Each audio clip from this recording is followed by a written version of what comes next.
welcome to this edition of the Biker Angle. But before we begin...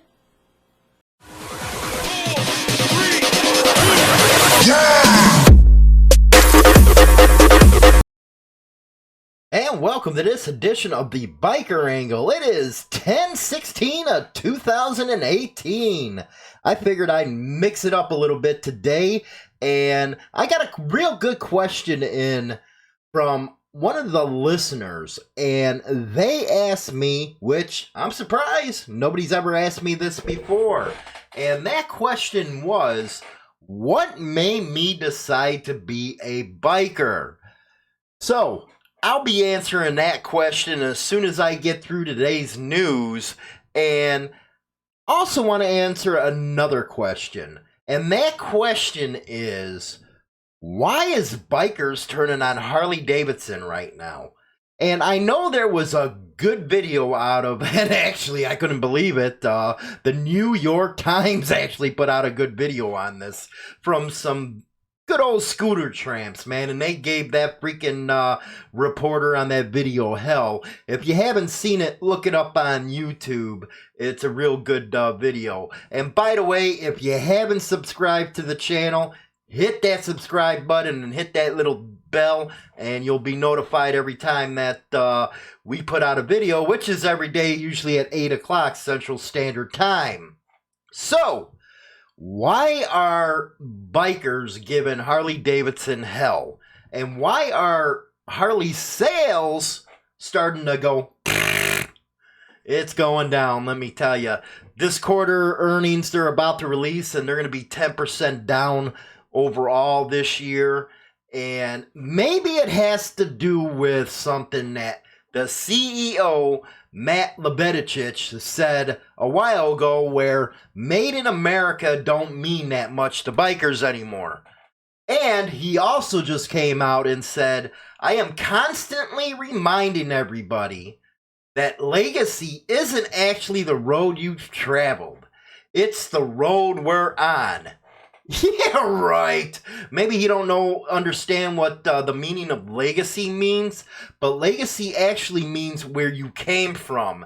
And I think that's where Harley-Davidson is really failing itself right now when it comes to the biker community, because you got these guys, and let's say politely, up at the top who probably never rode around, most of their lives on a motorcycle, and they don't get the lifestyle at all. And that's what it really is.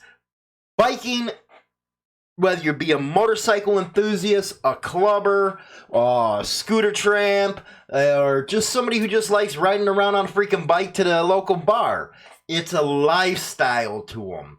And the CEO don't get it. He thinks that, how can I say it to put it nicely? Because I'm trying not to swear too much on this video, because I know I've been riled up the last couple videos with what's going on out there. But I really don't think on top of his perch with the millions of dollars he's making, understands what us lowlives down at the bottom who buy their products actually feel about the company and actually feel about the biker lifestyle. And this is one of the main reasons I think that they're going downhill, because they do not have the customer in mind. You're going to have an interview actually this weekend on Motorcycle Madhouse, and you'll be able to hear it here on YouTube as well, where a kid, millennial, traded in his rocket to actually get a Harley-Davidson. It's what he's always wanted. So he went up into the Fort Worth, Texas dealership up there, traded in his bike, went through Harley-Davidson finance, got the financing.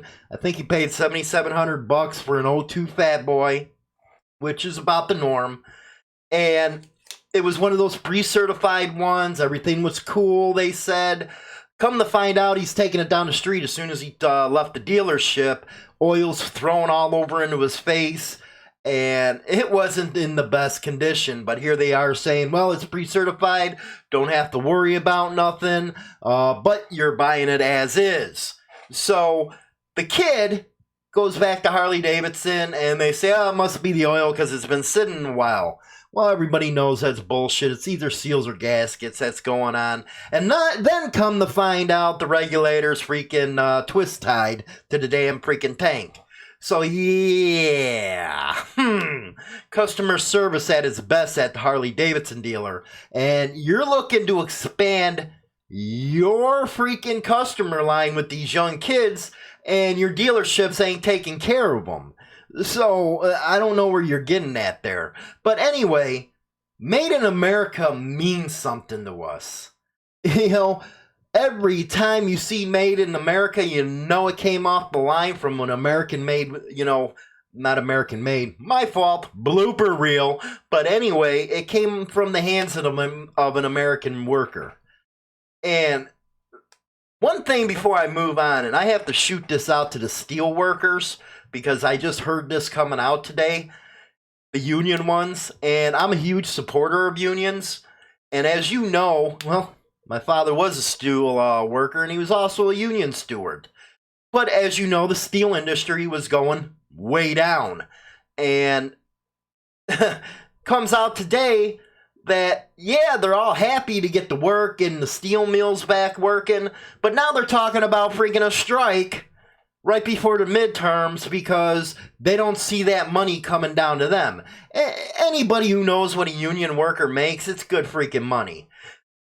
I say, and this as a supporter of unions, be happily you got a freaking job, man. Come on, the steel freaking industry was dead. That's why he went out and put them tariffs out there to get the steel shit back into the country. But now you want to go up in arms and say, well, we're not seeing any of that. You got a job. You should be lucky and happy to have that job. Give it at least a year or two for the companies to get back on their feet, man. Because steel was almost gone. So now they're restarting up, they're reinvesting in plants, they're getting jobs out there. And this is where I can't stand, and you know what? It ain't unions. What it is the union bosses. What they go, because these are the guys that go out there and make $250,000 a freaking year. And the workers never do see anything because their bosses are always the ones getting all the money. Wake up, American freaking union workers. It's the union bosses making the money. It's for their good, not your good. So going out on a strike before freaking the midterms, how asinine is that really? This administration, and I'm not trying to be political here, is the only one who went to bat for you. It wasn't Obama. It wasn't Clinton. None of them. Actually, Clinton sold you out in NAFTA. And that's where half the jobs started leaving, going overseas in the steel mills. So when you got a president actually helping you, I mix them freaking union bosses and be happy you got a freaking job right now. But anyway, let's get back to Harley-Davidson here and why Made in the U.S. matters. And quarter three earnings are now down, and this is after Vebedicic said that Made in America don't matter, started pushing this crap about freedom, shit like this. Now, I get it. You got an emerging market in India. You got an emerging market all over Asia. You're trying to tap into that stuff. That's why you're going with the 750s, the 550s. Hey, you're a company. You got to do what you got to do. But don't go out there and oh my God, that pisses me off right now. Alienate everybody here in the U.S. by pushing this game you're pushing. Because one thing's with bikers, and one of the reasons why I became a biker was bikers don't take shit. And usually with real bikers, true bikers, you're not going to push a bunch of load of crap down their freaking throats. They're going to call you out on it. That's one of the things I loved about being, in this scene, being around bikers, is they never took any bullshit. So let's go to this article real quick, and I'll come back into the commentary in a second, because I really think this article is real important. Few companies are viewed as more quintessentially American than Harley-Davidson, even with the brouhaha over the motorcycle giant opening factories in other countries. To sidestep tariff on trade tariffs, the bikes built for the U.S. market are made here in the USA, and despite the dramatic slowdown in sales that the company is experiencing, Harley enthusiasts are proud of that domestic heritage. Which is why CEO Matt Lebedetic just made his job a whole lot harder and a rebound in sales more difficult by diminishing the importance of the Made in the America or Made in the USA label and selling the brand. In comments to a Milwaukee area entrepreneur group, Lebedetic said concepts like freedom, strength, independence were core values of Harley-Davidson because they were liberating. Come on. While being made in the U.S. was a constraint to growth. Pursuing China and other foreign markets, which I understand those are emerging markets, but we do got a trade war going on with China right now. They put us over the table, pulled our pants down, and really gave it to us as far as trade's concerned. What is it? They take us for $500 billion a year, and you're over there sucking on the freaking slant-eye freaking yellow guy. No offense, not trying being racist. I already know I'm getting an email about it. Lebedetic is right in the larger context, limiting a company's identity to a single oh my god, I can't even read what that freaking word is. Skip phrase is an impediment for reaching customers in other markets. But that more nuanced take is being lost among the many motorcycle owners whom Harley-Davidson would consider its core customers. You got to remember, when you're in business, you never get away from your core customers. Yeah, in business, you got to build on your clientele, but you never, ever alienate your core customers. They might not be buying motorcycles at anywhere near the rate they once were, but Lebedetic won't do well if he only is concerned with how customers overseas view the company, at the expense of customers who help make it what it is today.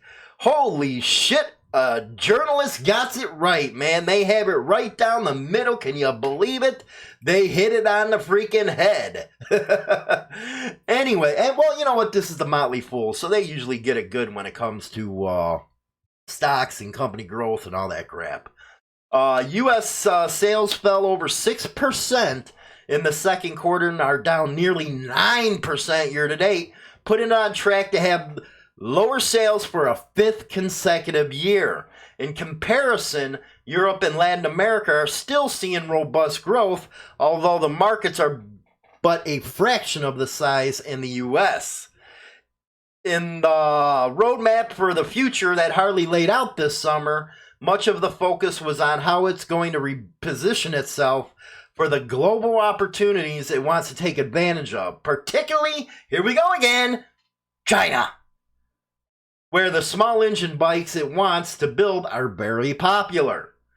So they'll probably have 125 cc's, 250 cc's, you know how they over there. Anyway, because Harley-Davidson has taken a more expansive worldview, simply touting that its bikes are American-made won't take it very far. Yet, because nearly 60% of its sales still come from the U.S., disparaging talk about an ideal that many of its customers care about won't encourage them to buy more of its bikes. That's why you're starting to see a big shift over to Indian. And you gotta say, man, them Indians are looking badass, man. Indian and Polaris, they're kicking that shit up a notch, man. And I really believe Polaris getting rid of the Victory model, even though I've owned some, and they were really cool bikes, well, except the 99, man. The transmission sucked on them B92Cs. But this allowed Indian or Polaris to put all its resources into Indian and take Harley-Davidson head on. They're hitting them on the sales floor. They're hitting them on flat track. Jesus, they're hitting them everywhere right now. Let's see here. Lebedetic can hope to make international markets 50% of its sales volume simply by lowering the number of bikes it sells here at home. Well, he could, but it's not a strategy he should pursue.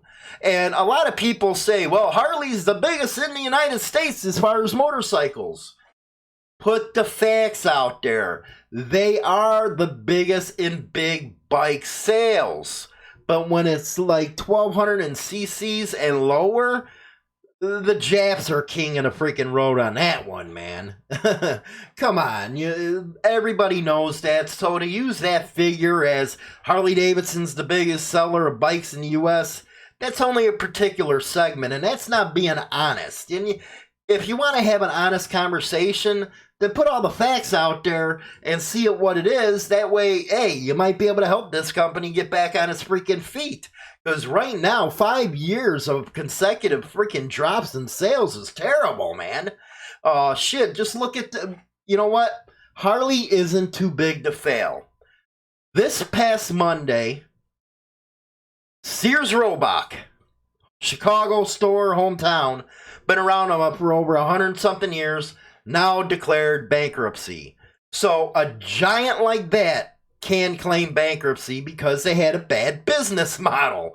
They weren't up on the freaking times. And Harley, you know what, is stuck in and I gotta give it to Harley, they're stuck in a place right now where not a lot of people are riding their bikes, but you gotta stay with that core base of customers to keep you afloat. So you give us, a life jacket to swim your way out of this crap. Really? See here what we got here. Industries Indian motorcycles are a viable U.S. See, Motley Fool's even starting to talk about Indian motorcycles as the alternative to Harley-Davidson. That ain't good for Harley. And you got to think about it for a minute. You really do. Harley-Davidson won all the U.S. manufacturer wars in the early days. If you think about it, where did it really get them? They almost had a freaking, they had to sell the AMF. Then in the 80s, they had to beg Reagan to put on tariffs for freaking foreign bikes. And here they are, a freaking monopoly. Are you kidding me? What the hell is their management doing? They had a monopoly on motorcycles in the American market, and they squandered it. Give me a break. Anyway, Levitovich already has a difficult job before him, and then there are those who would like to see him replaced with someone they view as more of an effective leader. You think so, man? Have you guys ever seen this dude's picture? You'd tell he's a yuppie he has never rode. Never. Rumblings from Harley-Davidson extensive dealer network indicate that is already chafing at his leadership. You know what? Dealers do need to bond together and get the leadership out of the company, the main company. But you guys need to do a better job of customer service, because let's put it plain and simple. You guys are assholes, man. I hate going into a Harley dealer. I can't stand going in one of them freaking yuppie fucking rub-filled freaking jack poles, man. Let me tell you, man, I can't stand going in them. It's a joke, man. I remember the dealer I used to go to when beginning 90s. It was just a shithole freaking dealer, man. But the mechanics knew the bike, the salesmen knew the bike, and the owner was right freaking there, man. Interacting with everybody. Now they walk around in their nice suit and ties. And man, yeah, get out of here with that, man, already. But, oh, by the way, I got a new segment that's going to be coming up. Let me get into this real quick. There we go. Since my haters love emailing me so much, here's the deal. You can come on Live Biker Angle and debate me. Let's get all that hater shit out there, man. Let's get you on video. We'll have an interview live right here on the Biker Angle. I love to do that. I'll have fun with that. Anyway, so the reason why I became a biker. I remember I was 7, 8 years old, and where I'm from, in the city and shit, there used to be 2 guys that used to ride up and down our block on Harleys. And at the time, being that young, I didn't know who the fuck a clubber was. But they were wheelmen. And the time that they took out for me and my friends, sitting there fucking with us and talking with us, basically teaching us the fucking way of life. That's what really got me into it. Yeah, the Harleys and stuff, it was great. The that they were riding, seeing those as kids, you know, and as kids back then, that's what we knew that most motorcycles were Harleys. But the time that they sat there and talked to us is really what got me into the biker stuff. And I think I had to be 16 or 17-year-old after I got out of the gang bullshit. And that's when I got my first bike. My first bike was actually a 1977 Triumph Bonneville 750. And boy, I love that fucking bike. Threw on the mini ape. Well, actually, I didn't have minis. I put on the actual ape hangers on that bike. But yeah, I love the freaking feel of a ride and all that freedom bullshit everybody talks about. But the biggest thing that got me involved in the biker lifestyle was men. Men who freaking were true to their word, didn't take no freaking bullshit, and they spoke what they had on their freaking mind. Unlike today, you hardly find that anymore.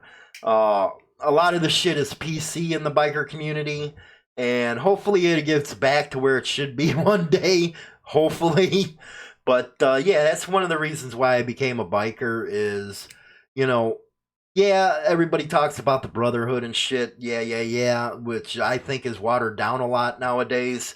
But yeah, being true to oneself is what the biker was being about. And not giving a hell what the hell anybody else had to say about you. That's another attitude that really drew me to the biker lifestyle. But here we go. Thanks for everybody. You know, that's that time. Buying the book, New Age of Biking Brotherhood. And sales are doing real good for the Motorcycle Madhouse to go 5 days a week. November 17th, big day. We're going to be having streaming every Saturday at 9:30. Yeah, we stream on YouTube every Saturday at 9:30 in the morning. But we're going to be bringing in all the other platforms. Facebook, YouTube's going to be together. VK for our Russians and Eastern blocks. Don't tell the Democrats, man. They'll say I'm conspiring with Russia. But anyway, we're going to have Periscope up there and everything else. So we'll have a wide range of platforms. And this week on Motorcycle Madhouse, we're going to be talking with this kid that had the problem with the Harley-Davidson in that dealership in Fort Worth, Texas, and we got another surprise guest coming on. But until then, you guys stay safe, keep warm, and I'll talk to you guys later. Hi, this is James Hollywood Machikari, host of the Motorcycle Madhouse and Biker Angle. I want to tell you about Scott Rose, aka Neon. Neon is a follower of Insane Throttle, but most important, a friend and brother. Neon suffered a tragic automobile accident that caused neurological damage to the brain and spine, as well as other injuries that altered the course of his entire life. Though he has courageously fought off the damage to his body, mind, spirit for years, it has come to the point where he needs additional support. New and old symptoms have returned, causing even more complications. Currently, he is in need of medical care that requires multiple studies from multiple doctors, facilities, and clinics around the United States. Unfortunately, many of the neurological scans, tests, and medications are not covered completely by his current insurance. I'm asking all followers of Insane Throttle, Motorcycle Madhouse, and Biker Angle to show Neon what being a biker is all about. Bikers are some of the most generous people on earth and always help each other when one of us goes down or is in trouble. I'm asking our followers if they can help a fellow biker and family in need. Neon has a GoFundMe page, and for those who feel it in their heart to help a fellow biker, I'm going to give you a free ebook of the #1 bestseller on Amazon, The New Age of Biking and Brotherhood in the motorcycle history category, to show my appreciation in helping a fellow biker in need. With the contribution, Neon will be able to get the medical care that he needs in order to help provide for his family. Please visit Neon's GoFundMe page and help us reach the $10,000 goal. Thank you, and God bless you, every one of you.